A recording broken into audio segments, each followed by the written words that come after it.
بسم الله الرحمن الرحيم. ياسين والقرآن الحكيم إنك لمن المرسلين على صراط مستقيم تنزيل العزيز الرحيم لتنذر قوما ما أنذر آباؤهم فهم غافلون لقد حق القول على أكثرهم فهم لا يؤمنون إنا جعلنا في أعناقهم أغلالا فهي إلى الأذقان فهم مقمحون وجعلنا من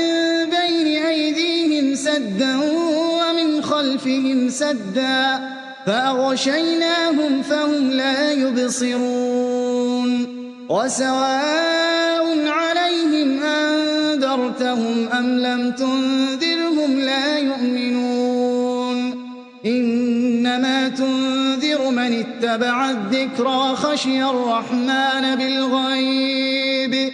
فبشره بمغفرة وأجر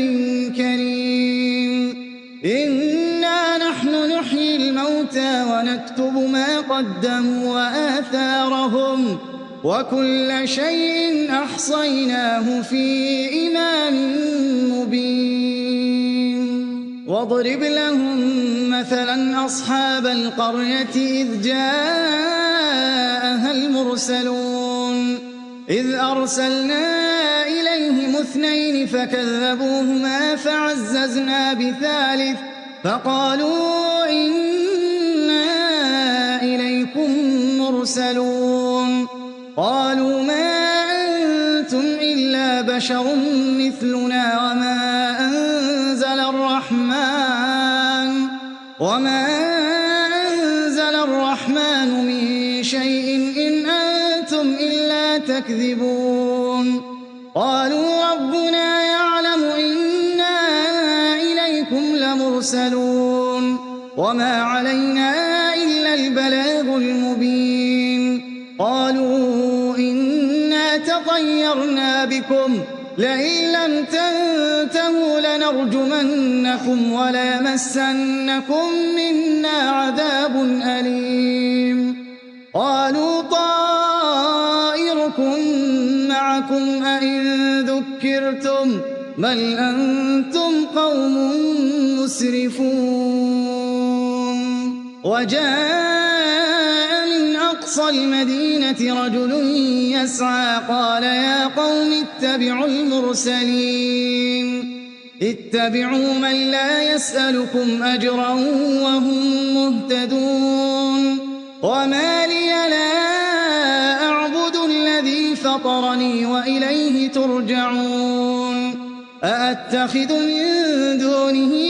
آلهة إن يردني الرحمن بضر لا تغن عني شفاعتهم شيئا ولا ينقذون إني إذا لفي ضلال مبين إني آمنت بربكم فاسمعون قيل ادخل الجنة قال يا ليت قومي يعلمون بما غفر لي ربي وجعلني من المكرمين وما أنزلنا على قومه من بعده من جند من السماء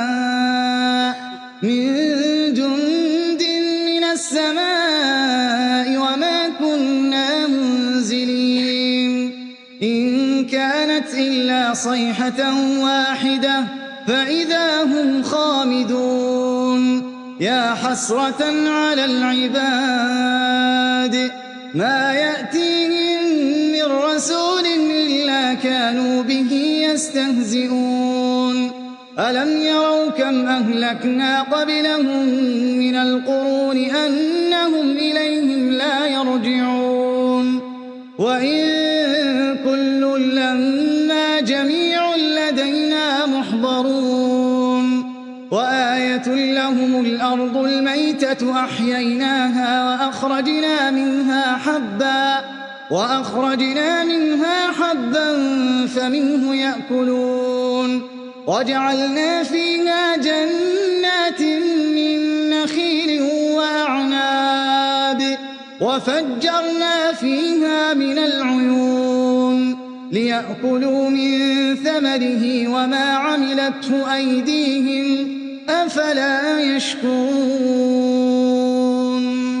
سبحان الذي خلق الأزواج كلها مما تنبت الأرض ومن أنفسهم ومما لا يعلمون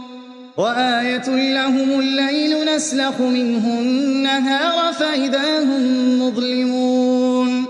والشمس تجري لمستقر لها ذلك تقدير العزيز العليم والقمر قدرناه منازل حتى عاد كالعرجون القديم لا الشمس ينبغي لها أن تدرك القمر ولا الليل سابق النهار وكل في فلك يسبحون وآية لهم أنا حملنا ذريتهم في الفلك المشحون وخلقنا لهم من مثله ما يركبون وإن نشأ نغرقهم فلا صريخ لهم ولا هم ينقذون إلا رحمة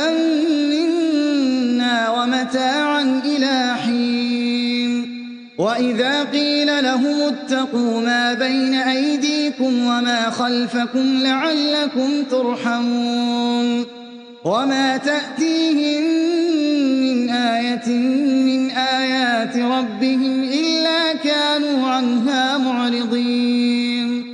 وإذا قيل لهم أنفقوا مما رزقكم الله قال الذين كفروا للذين آمنوا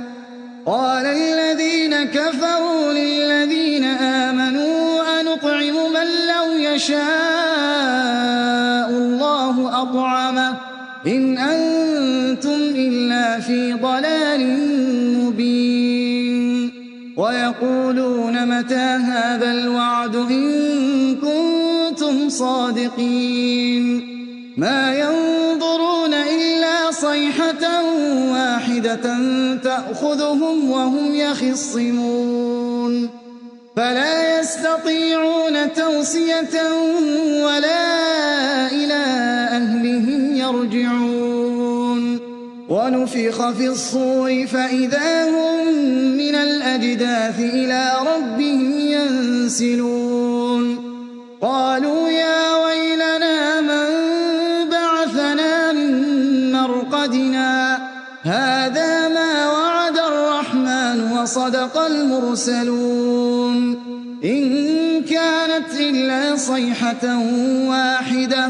فإذا هم جميع لدينا محضرون فاليوم لا تظلم نفس شيئا ولا تجزون إلا ما كنتم تعملون إن أصحاب الجنة اليوم في شغل فاكهون هم وأزواجهم في ظلال على الأرائك متكئون لهم فيها فاكهة ولهم ما يدعون سلام قولا من رب رحيم وامتازوا اليوم أيها المجرمون ألم أعهد إليكم يا بني آدم ألا تعبدوا الشيطان إنه لكم عدو مبين وأن اعبدوني هذا صراط مستقيم ولقد أضل منكم جبلا كثيرا أفلم تكونوا تعقلون هذه جهنم التي كنتم كنتم توعدون اصلوها اليوم بما كنتم تكفرون اليوم نختم على أفواههم وتكلمنا أيديهم وتشهد أرجلهم بما كانوا يكسبون ولو نشاء لطمسنا على أعينهم فاستبقوا الصراط فأنى يبصرون ولو نشاء لمسخناهم على مكانتهم فما استطاعوا مضيا ولا يرجعون ومن نعمره ننكسه في الخلق أفلا يعقلون وما علمناه الشعر وما ينبغي له إن هو إلا ذكر وقرآن مبين لينذر من كان حيا ويحق القول على الكافرين أولم يروا أنا خلقنا لهم مما عملت أيدينا أنعاما فهم لها مالكون وذللناها لهم فمنها ركوبهم ومنها يأكلون ولهم فيها منافع ومشارب أفلا يشكرون واتخذوا من دون الله آلهة لعلهم ينصرون لا يستطيعون نصرهم وهم لهم جند محضرون فلا يحزنك قولهم إنا نعلم ما يسرون وما يعلنون أولم ير الإنسان أنا خلقناه من نطفة فإذا هو خصيم مبين وضرب لنا مثلا ونسي خلقه قال من يحيي العظام وهي رميم قل يحييها الذي أنشأها أول مرة وهو بكل خلق عليم الذي جعل لكم من الشجر الأخضر نارا فإذا أنتم منه توقدون أوليس الذي خلق السماوات والأرض بقادر على أن يخلق مثلهم بلى وهو الخلاق العليم إنما أمره إذا أراد شيئا أن يقول له كن فيكون فسبحان الذي بيده ملكوت كل شيء وإليه ترجعون